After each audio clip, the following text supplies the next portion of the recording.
Hello, hello, everyone. Welcome to our webinar today. I am Hillary Wicks with America Outdoors, and I am joined here by Steve with Online Impact Group. And we're excited to bring you this webinar. You're mostly going to be hearing from Steve today, but I am here as your monitor of the questions box. So what we're going to do is save questions till the end, but you can go ahead and write them in as you think of them, and I'll just keep an eye on that. If it's something that needs to get Steve's attention for, I'll go ahead and flag it, but otherwise we'll wait till the end for that. I appreciate you all joining us in the middle of your busy season. We're going to try to keep it short and sweet, so we've got the hour, but we're going to try to stay to 45 minutes if we can, unless you have some really awesome questions that keep us chatting. So with that, I won't take up any more time. Steve, I'm going to hand it over to you to go ahead and dive in. Great, thanks Hillary, and hello everybody. My name's Steve Chafe, Online Impact Group, and been a member of AOA for 2 years. Some of you may have met at the Las Vegas show. So this presentation is about finding and fixing or catching and patching revenue leaks, and we'll talk about what a revenue leak is and 3 typical places where they show up in a business. And this would not be something that would normally be done in a peak season, but because of what we're seeing trend-wise, thought it'd be good to try and get it going, mid-season. And so for owners and managers, if you need to improve revenue, and that relates to the trends we're seeing, and of course, if you don't have much time available, which probably most people don't. So just to define what we're talking about, revenue leaks, it represents revenue that was lost that could have otherwise been there for you to contribute to gross earnings. That's kind of a general statement. And I'll tell you a little bit more detail in a second. But basically what happens is they show up anywhere in your business cycle or your the customer journey, let's say, and it's hard to identify them. So hopefully we shed some light on that.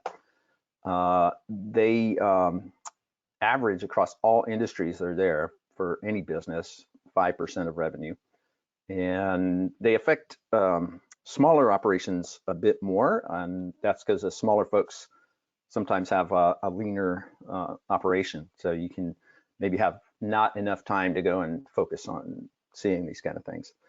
Okay, from our perspective, we're a revenue-based marketing agency that we realize that if there's revenue leaks, then we might be able to bring customers and phone calls, but the downstream success of our job can be affected if there's revenue leaks, if there's customers that are falling out of the possible booking.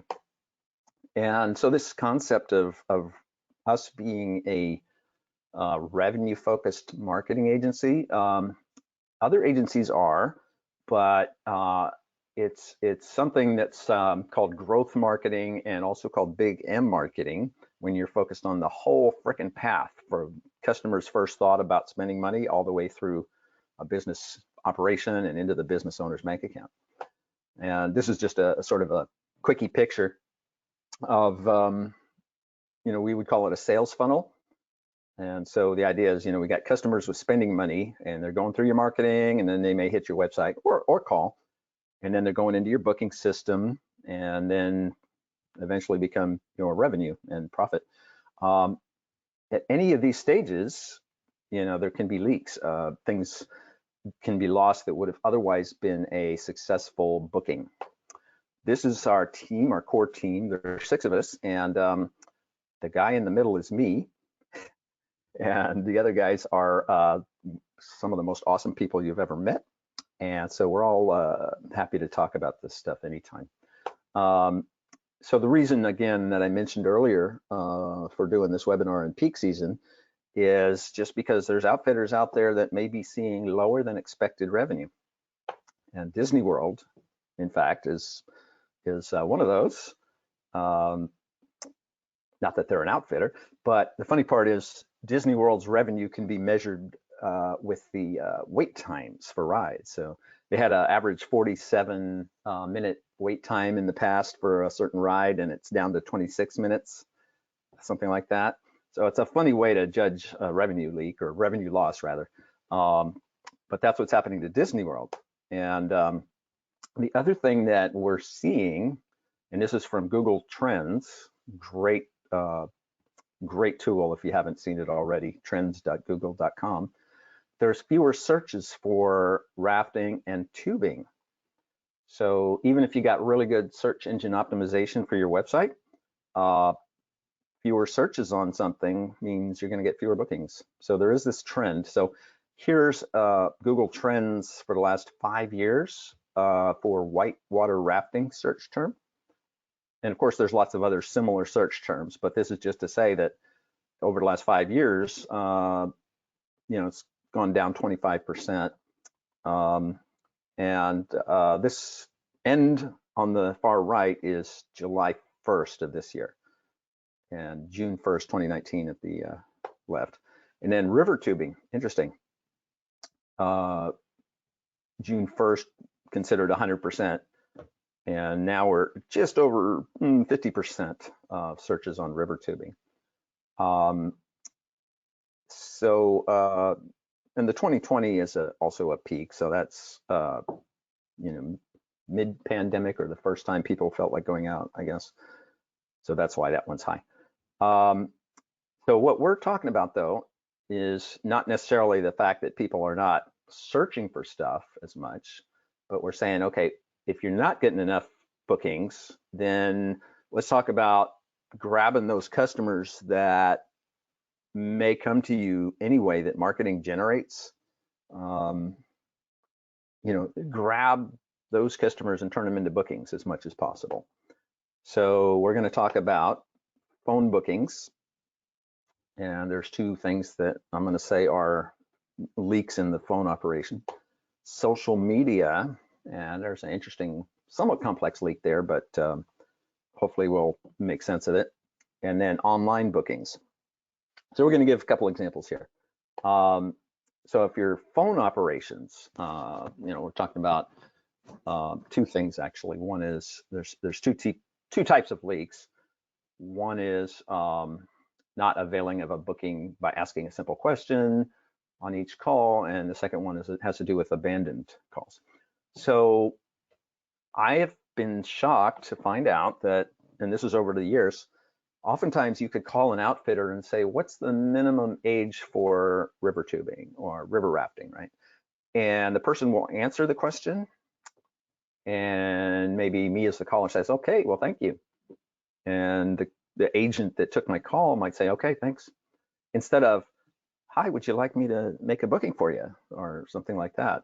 So the idea is that's super common, and it's worth paying attention to. I'll quantify, I'll say how much revenue it might be. We'll show you how to sort of guesstimate that. But the way to deal with it is if you do record your calls, good idea. If your phone system supports it, you can listen to a couple dozen recordings and just hear if they're answering questions without offering to make a booking. And if you don't record your calls, that's okay. You just do some mystery shopper calls, have some friends call up your business. Interesting thing about a question like, what's the age or whatever, or they might say, how far away are you from X city? Those questions indicate that the person is almost ready to book. And so you want to just reduce the friction and get them to book right there while you're talking to them. And the other thing is, if you do listen to calls, that's where you want to listen to a booking and see if they did some upselling, if that's something that you want to get. And that's the whole would you like fries with that thing, right? So there's a big monetary reward that McDonald's is getting by just having that one extra question. So this would be great for Hillary to help out in. I would like it if folks can enter, anybody that wants to enter your average order value if you know it, and if you don't, if we don't have anybody that wants to throw that in there, I'll make one up. But this would be what does the average person spend, for a booking? Like maybe they come in with a family and they spend, I don't know, $100 or $200. But does anybody have a average order value that they want to throw out there in the question box? And maybe Hillary, you could check.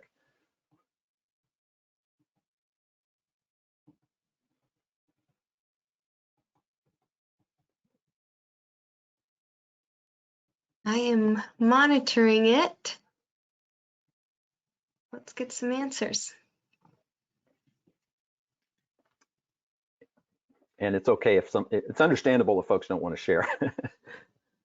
But we're talking about estimating how much revenue you might be missing here. Any thoughts?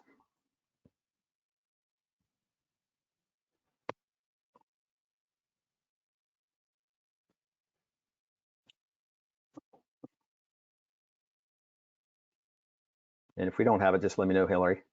Yeah, I think folks are just warming up, but Okay. Well, let's it does imagine. certainly vary. Yeah. So let's imagine that, on average, let's say you sell river tubing, and on average you get 3 people booking, and average booking $120, let's say. Okay. That would be your average order value. And you might be selling other stuff like rafting and whatever things that might be more expensive. And that raises your average order value across your whole business. So it would be even more than what I just said if it was a family of 3. But let's assume it's $120. Okay. And that can change every year, so it's worth knowing every year. Now think how many agents or reservationists or whatever you want to call, how many do you have working across all shifts during a day? And so I'm going to say, okay, maybe you have 3 people answering calls in the morning and 3 in the afternoon or evening. Okay.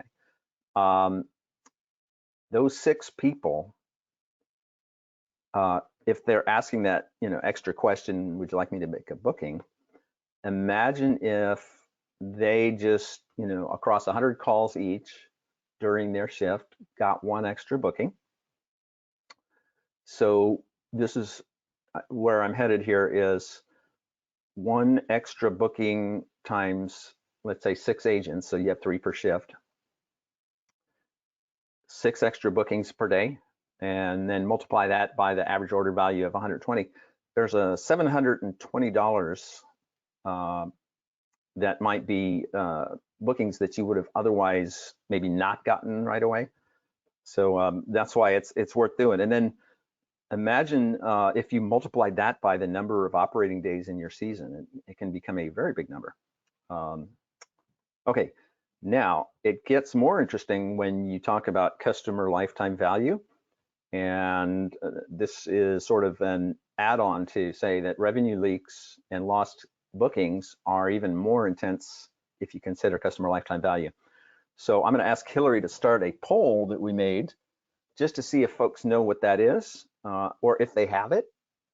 You don't have to say what it is, but just give a little answer to that question so we can see if folks know what that is. And many businesses actually don't know their customer lifetime value.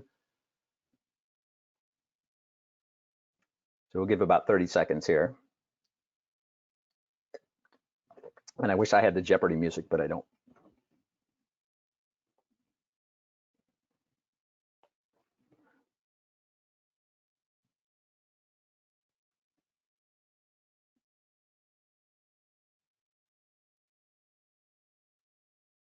Looks like no is going to win.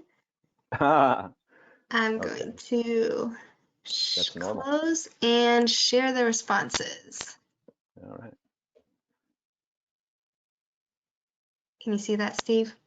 I can't, but it's 43% no, 43% no, 29% yes, 29% unsure. Okay. Well, that's a good number, though. The number of yeses is actually good. Can you all see my screen still? Yes. Okay, because sometimes the poll would take over. Okay, so I'm seeing some stuff here. I got to hide my webcam after that. Okay, hide my webcam. Well, okay, hold on. Okay, so customer lifetime value is actually really important for things like how much should you spend on a website and things like that. But the trippy thing is customer lifetime value can be pretty huge. So in the restaurant world, there's an estimate that a person comes back to restaurants over a 5-year lifetime, let's say. That doesn't mean they live for 5 years, but let's say they order $20 average and they're always at a table with the average number, which can be 2.3 people in the restaurant world. Anyway, this customer lifetime value of that one person over 5 years, more than $6,000. So I'm gonna just do another quickie calculation here. And again, this is about sort of calculating how much revenue you might be able to assign if you're looking at customer lifetime value for that extra question that your reservationists could ask. So I'm saying that, where I said in the restaurant world 5 years, I'm saying here a customer might return 3 years in a row with their family or something. And that means like some of them come back only one time, or some of them just don't even come back another time. Some of them come back 5 years in a row or more. But let's say the average is 3, okay? So multiply that by what I was saying, $120 average order value. So $360 of customer lifetime value. And if you think about that in terms of the 6 agents, let's say, that are, asking, would you like me to make a booking for you? So if each of them out of the 100 calls gets 1 new booking, so you get 6 agents times $360, and you're looking at over $2,000 of customer lifetime value. And again, multiply that by operating days in the season, you may end up with a more than 6-figure number. So that's just to help folks understand that for looking at revenue leaks from a long-term perspective. And then if you do have some average order values and number of repeat sales per year or per season, I'm saying 1 repeat sale might be per season. You might have 1 season visitor each season. Anyway, there's calculators online that get into the details. This is the simplest one I could find. Yespo.io/LTV. And so second type of revenue leak, callers hanging up when there's no answer. So again, oftentimes the people calling are the ones with the money.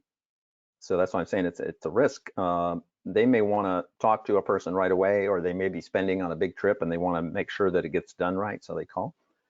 But on the average, you have people giving 5 rings or more before they start to think about giving up. And I am ignoring folks that leave a voicemail, so don't take that into account. But you want to count missed calls in your phone system if you have that, and make sure you remove the number of voicemail people, and that'll tell you if you got a problem. And I'll tell you how to find out how much of the problem. But businesses aim for 5 rings. Excuse me, gotta have some water here. And then there's another 80-20 rule that some businesses go by, where they say, oh, let's try and get 80% of the calls within 20 seconds. And each ring cycle, by the way, is 6 seconds. So when you hear 20 seconds, that's 3 rings. So it's pretty quick. So it is actually possible to try and estimate how much revenue in bookings or lost bookings corresponds to that. And you just need to know, from your phone system, how many calls were not answered during operating hours or considered missed calls, and then the dollar value per call. So we'll explain how to get the dollar value per call. It's kind of fun. So a lot of phone systems have a dashboard, and it'll say how many missed calls, or it might call it abandoned calls, or it might say missed calls and voicemails. Anyway, look for missed or abandoned calls, And the best thing to do is a 7-day time frame. And that way you get weekdays and weekends average.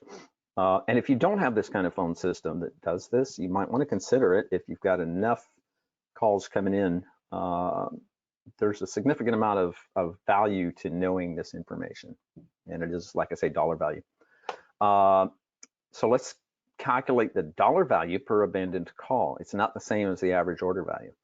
So you want to listen to, and I do mean listen, unfortunately. So if you can't record your calls, it will be an issue. Then in that case, just pay attention to missed calls.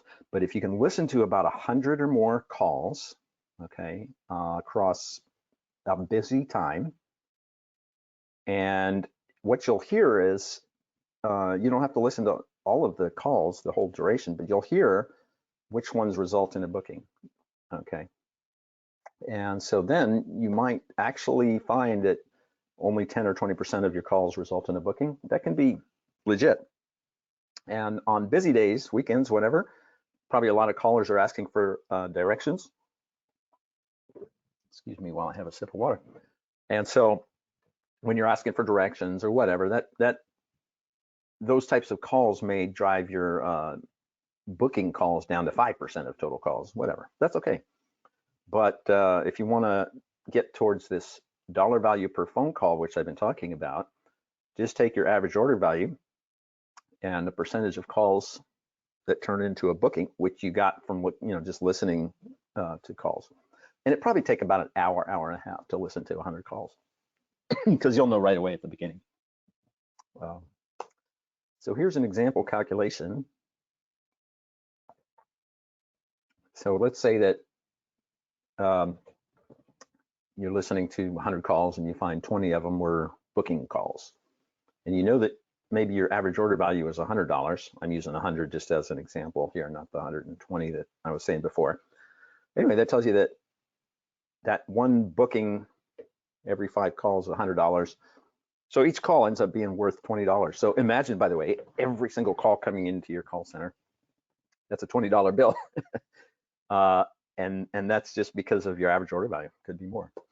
So if you multiply the average dollar value per call times the abandoned calls, again, you can get a big number. So you could get over a week, I don't know, 100 abandoned calls, each one worth $20, $2,000 that you might recover. And that over 4 weeks could be enough to fund an extra staff.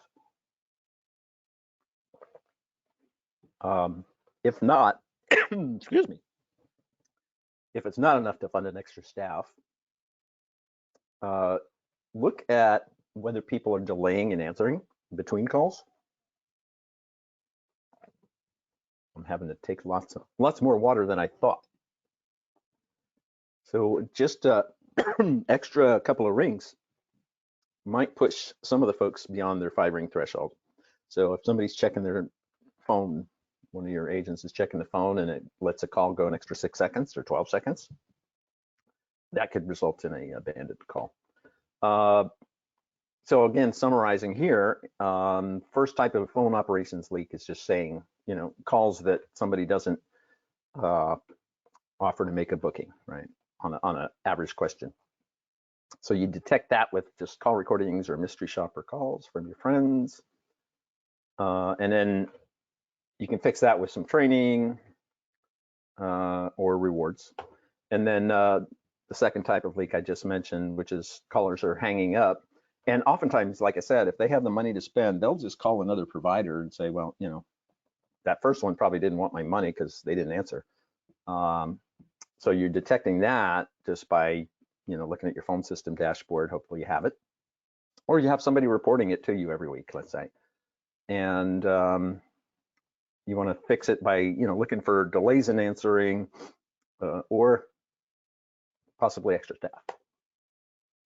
Okay, pausing for a second.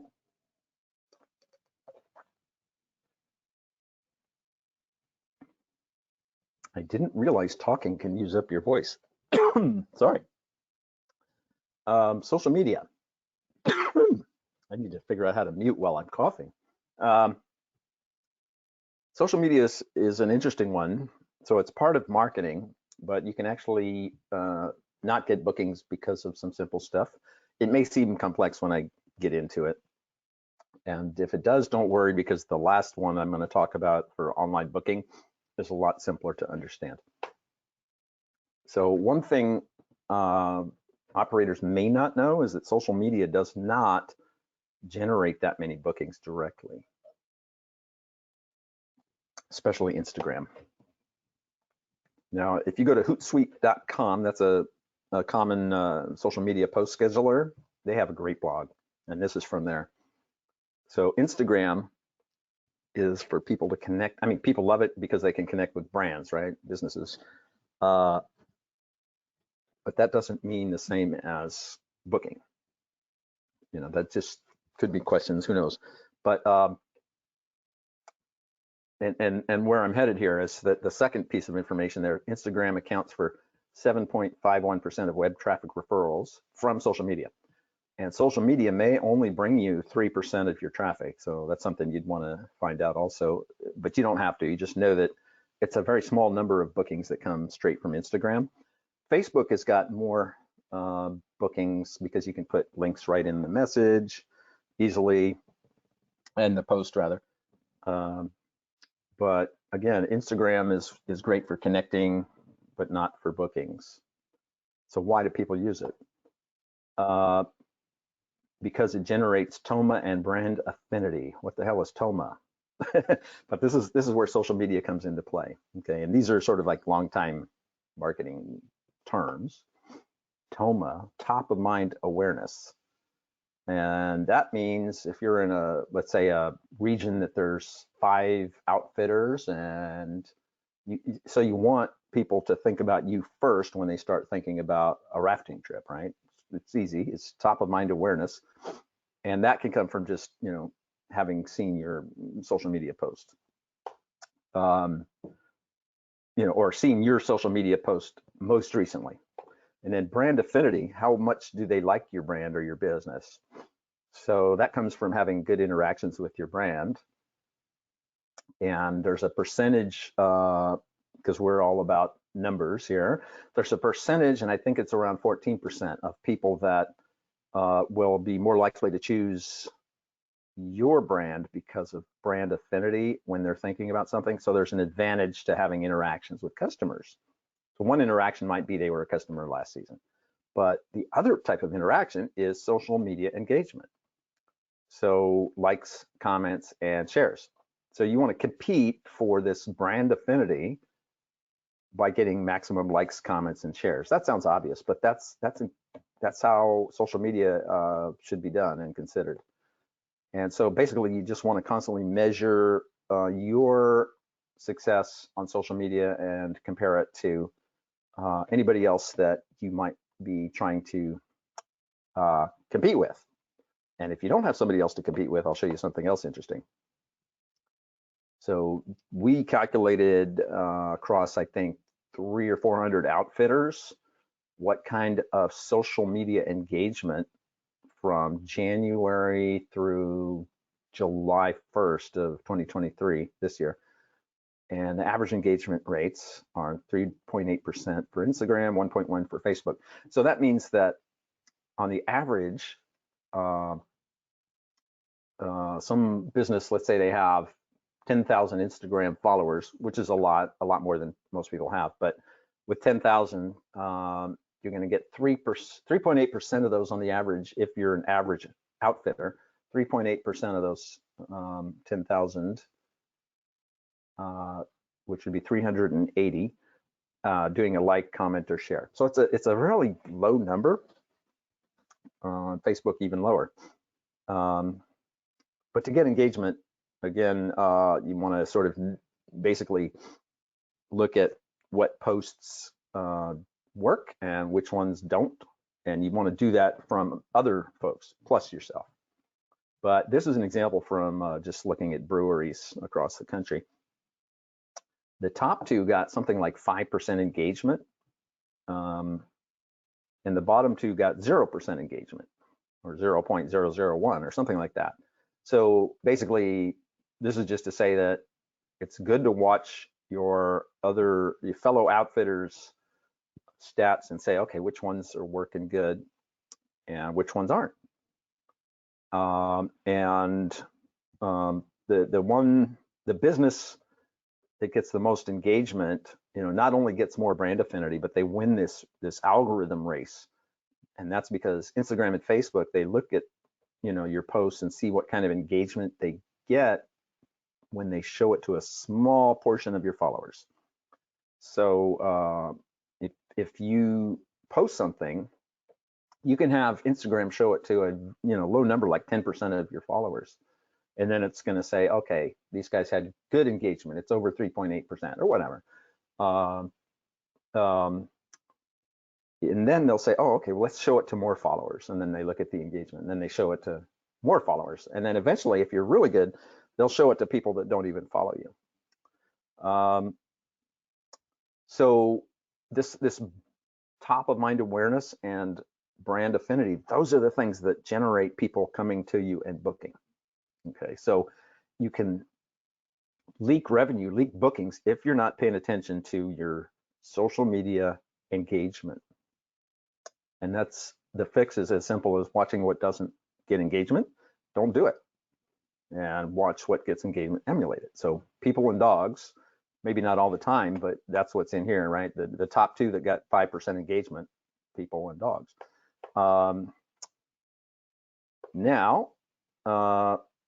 And that's what I was saying, is to fix it, you're just monitoring it, right? So that could be as simple as somebody giving you a report every week, let's say. And ideally, the report should include competitors' engagement, so you know if you're doing better or worse. Or just use the outfitter average, 3.8% for Instagram and 1.1% for Facebook. And we're developing a tool actually that can help managers in this front. And the idea is it just looks at exactly this type of information, but makes it in an email. So it looks like it's an app, but it's just an email that you can open up on your phone or your desktop, and just gives you the simplest possible info. And there's more to it than what you're seeing here. It actually can show you if you're behind competitors, both Facebook and Instagram. So you get to see your competitors' numbers too. And finally, this one's kind of fun, at least from a data nerd like myself. Revenue leaks in online bookings. Okay, so again, people that might have become customers of you, but didn't, and that process of not becoming a customer could happen inside your booking process. And you'll see in a minute, but in order to know if that's happening, you've got to be measuring it, your booking system. And you got to be measuring during peak season when you have people that are actually interested in buying, because you need enough example data points to make a judgment as to whether you're doing good or not. So unfortunately, Google Analytics 4 is the way to do it. I say unfortunately because Google Analytics 4 is just a step down in easiness of use for a lot of folks. But this is where I'm talking about measuring. You want to use Google Analytics most of the time, and you don't have to get into the whole thing. You could just have somebody send you reports. So imagine this report. This is from 2016, believe it or not. And this is Google Analytics telling how many people came to a website to book cabins because they searched on something that brought them to a cabins page, and how many people came to the website because they searched on something that brought them, from a Google search that brought them to the campsites page. Okay. Now, you can tell that, by having 958, 1063 visits, they're about the same. And those visitors actually entered the checkout process at the same rate, about 98% of them. So that's really, really good, okay? But guess what happened after that? And this is where it'd be great to ask a question, but I'm trying to get through this quickly. But just imagine what's under that blue rectangle. Here it is. All right, so they entered your checkout process. 1,000 people looking for cabins, 1,000 people looking for campsites. But the cabins folks completed their purchase at less than half as often. So what the heck is going on there? So you're losing cabin bookings, or this example shows a big loss of cabin bookings for people looking for cabins compared to a good number of people looking for campsites making bookings. And by the way, those numbers they're still good, but strive for as high as you can. And if you get 6%, you're doing really good. So again, we're talking about that purchase process here when I'm talking about online bookings. I'm not talking about the website, which is important. Website's job is to get them to start the checkout. But once they get into that checkout process, that's what we were just looking at. So the things that can show up during checkout commonly is, you can see the price is, oh no, I'm not going to do that. Price based on, what they were shown before in the website, whatever. Perceived value is one way to say it. Is it valuable? Does the price match what I think is good? Oftentimes too is there's a lot of booking systems with just too many steps to click through and stuff. And some booking systems are also there to get you to see this stuff during booking. So there might be enticement text or pics or something like pictures inside your booking system as well as your website. Some booking systems, I don't think it's an issue now, but if your booking system is not mobile friendly, that'll really hurt. And if you have too many options, people might not book. That's a common thing for any brand in a store, actually. If you have 3 different types of toothpaste or more than 3, you have sometimes less purchases overall than if you had 5, even though there's like 5 types of toothpaste for a brand now. So summary here on this online booking revenue leak, again, loss of bookings, is you want to look at some analytics, and that typically means Google Analytics 4, so make sure you got that going. Let us know if you don't. But most folks have, probably got that in there already through their web provider. Make sure it's connected to your booking system, by the way. And then if you see this kind of thing that I'm just describing here, where cabins got booked much less often, even though it had the same number of people starting the checkout, look for the friction that I mentioned: mobile friendly, too many steps, too many options, whatever. But the big factor here is you gotta be collecting this information this season. So you gotta make sure Google Analytics 4, not regular Google Analytics, because that's supposedly stopped July 1st, but it's still going. Make sure you get all that stuff and tie it in, excuse me, tie it into your booking system if you can. So you see that exact type of thing where you see how many people started booking and how many people did a purchase completion. All right, and so we're pretty much at the end, so there'll be some time for questions, fortunately. So we have a webpage we put up, onlineimpactgroup.com/AOA. And what's on that is just some recommendations here that I'm listing here. Is if you have no time, which probably is most people during peak season, at least try to get some reporting from whoever does that kind of stuff to give you those reports on your phone system, your social media engagement, and your Google Analytics 4, so you know if you're losing any bookings between the start of checkout and the end.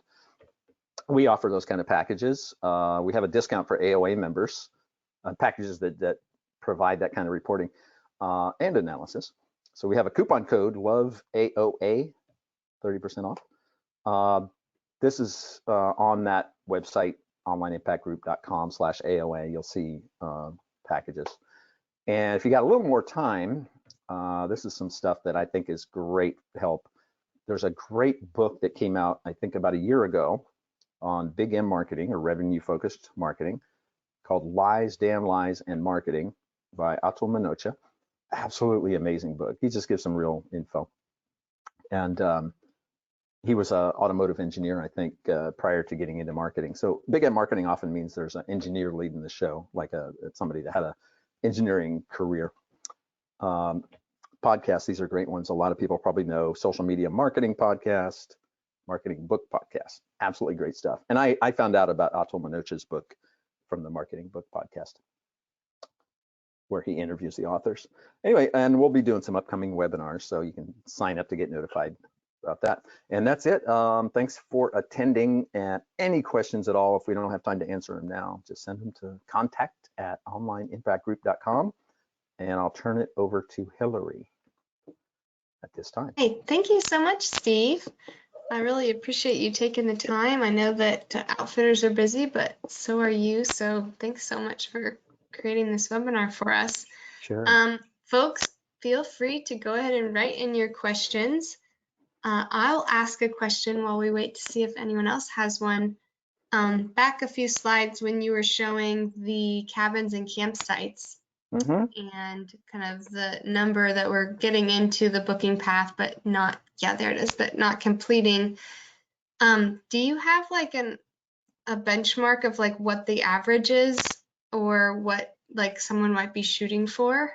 Yes, and okay, there's an interesting thing about this is you typically not see 97 or 98% entering checkout, but I think in this case, the checkout was further up on the time that the person got to the website. So some booking systems actually are also your website. So people land on a page about cabins and then they start booking, whatever. So in answering your question though, it's good to have something like 2 to 5%. So even the 2% is pretty good for cabins, but you know, this outfitter, and I don't remember which it is,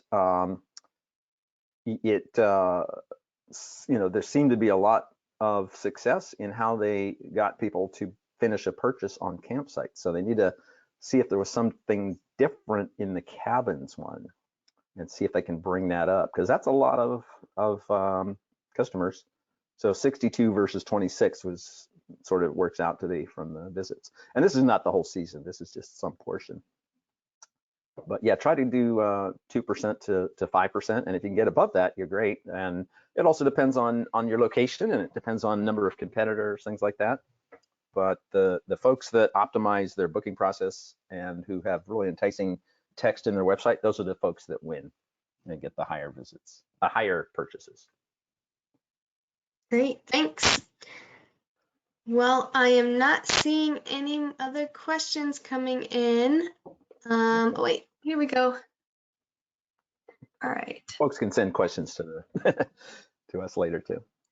Yeah, so this person was, all right, it's Rob says, we're not a current customer of yours. How long does it take to get your services to start monitoring and collecting data for us?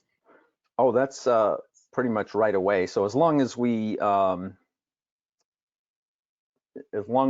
the right access, and by the way, sometimes that takes a while because there's different people paying attention to, I mean, different people in charge of access and stuff like that. But you know, within 5 days, I'll say on the average. You're talking about like being able to get into GA4 and get into the back end of the website and things like that. Exactly. So if it could be even 3 days if somebody just said, hey, here's all our stuff, and can you start reporting to us? We might just take 3 days to get it all working, and then give you reports within 5 or 7 days after that.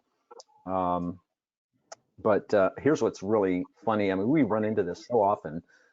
There's the person that like has the website access, but they may have quit, or maybe it was an intern and nobody can get a hold of them. And then trying to get access to a website can be hilarious.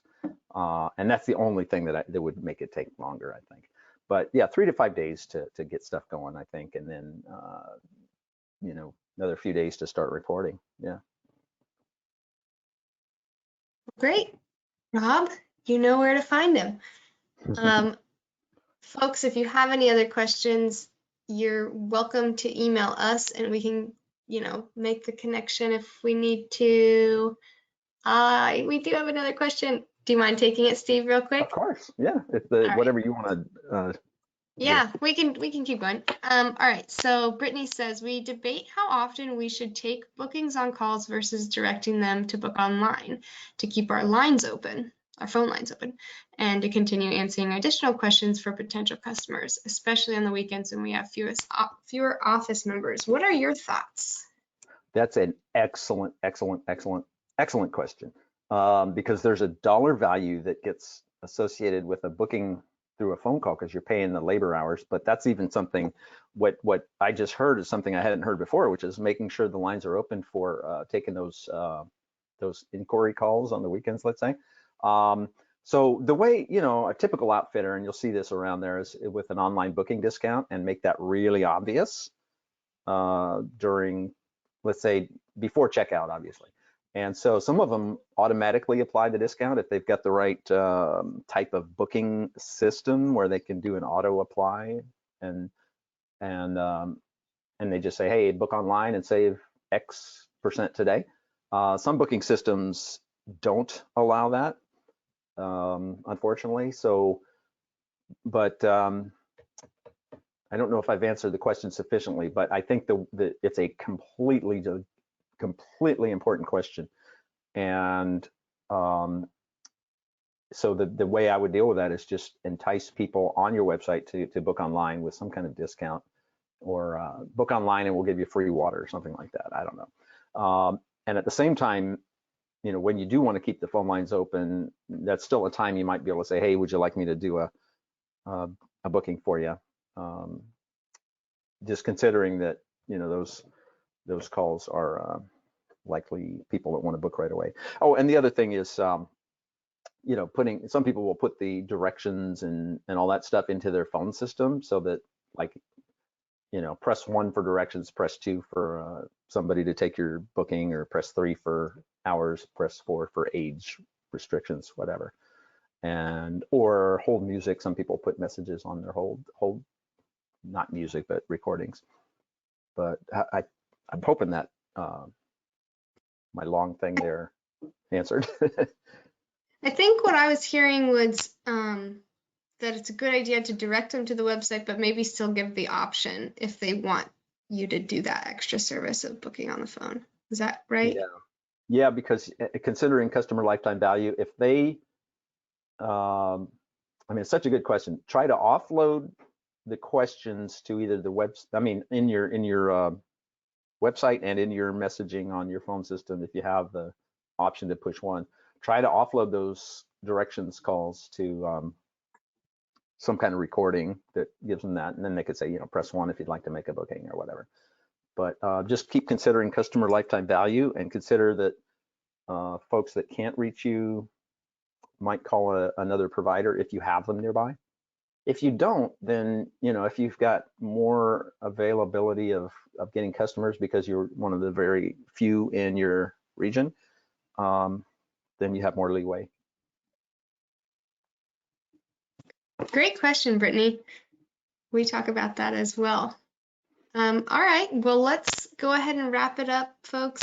The recording will be sent automatically to you around this time tomorrow, and it'll also have this email in there in case you didn't write it down, and you can always reach out to us if you need anything, and we will connect you. But thank you so much, everyone, for joining. Thank you, Steve, and good luck with the rest of the busy season for those who are busy in the summer. Yeah, bye, thanks everyone. for attending too in the busy season. Take care.